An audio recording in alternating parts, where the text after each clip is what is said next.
Welcome to Luca is a Billionaire, where the only thing I invest in is your answers.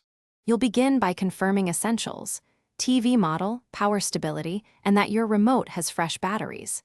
Next, access the picture or display menu and choose the correct source-specific picture mode: HDR for compatible content, game for low latency, movie for calibrated color. Once done, verify the active input uses HDMI 2, 0 or higher. Poor cables dim signal strength. Make sure cables are firmly seated and any external devices are powered on. This gets you into actionable brightness controls fast. You now dive into detailed controls. First, separate brightness from backlight.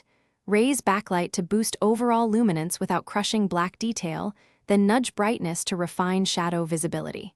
Turn contrast up carefully to prevent clipping highlights. Use test content with whites and details. Disable dynamic contrast, power saving, or automatic eco settings because they auto-dim. Also try toggling local dimming and black frame insertion to compare results. Finally, set color temperature to neutral or warm to keep perceived brightness natural while preserving color fidelity. Finish by testing and saving. Play standardized test patterns or sample HDR and SDR content to confirm shadow detail and peak highlights. Once you've achieved a pleasing balance, save a custom picture profile and assign it per input so settings persist. If brightness still seems wrong, compare with another TV or source to isolate the issue.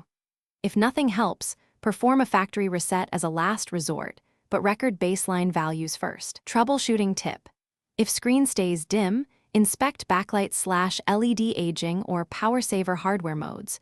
Those require repair or service. Thanks for watching and please subscribe. It's the best investment you'll ever make.